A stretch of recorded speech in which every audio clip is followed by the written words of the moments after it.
So উদ্দেশ্য একটাই, জীবন যেমনই হোক জীবনের প্রত্যেকটা দিন বিখ্যাত হওয়া চাই। তাই শুরু করছি আজকের মিনি ব্লগ। আজকের মেন উদ্দেশ্য হচ্ছে ব্লাড ডোনেশন ক্যাম্পে যাওয়া। যেহেতু আমি একজন ল্যাব টেকনিশিয়ান, তাই যে সমস্ত ব্লাড ডোনেশনগুলো অর্গানাইজ করে বিভিন্ন অর্গানাইজেশন লাইক ইনস্টিটিউটস, এনজিও বা প্রাইভেট ব্লাড ব্যাঙ্ক বা গভর্নমেন্ট ব্লাড ব্যাঙ্ক, তো তাদের হয়ে আমাদেরকেই যেতে হয় ব্লাড কালেকশন করতে।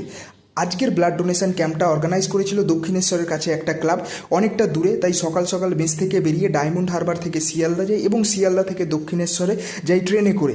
সেখানে পৌঁছে আমাদের সমস্ত সেট আপটা রেডি করি এবং প্রথম দিকে একটু ভিড় কম ছিল, তারপর যত দিন এগোতে থাকে ভিড় তত বাড়তে থাকে। আমাদের এই ক্যাম্পটা ছিল 2000 ব্যাগের ক্যাম্প, অর্থাৎ 2000 জন ডোনার ব্লাড ডোনেশন করবে। এখানে 3-4টে ব্লাড ব্যাঙ্ক এসেছিল এবং আমরা যে ব্লাড ব্যাঙ্ক থেকে এসেছিলাম তাদের কন্ট্যাক্ট ছিল 400টা ব্যাগ পাওয়ার।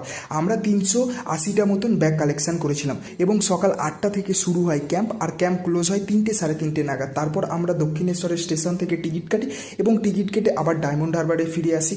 তো এই ছিল আজকের দিন, দেখা যাক কালকের দিন কেমন কাটে। So wait for tomorrow.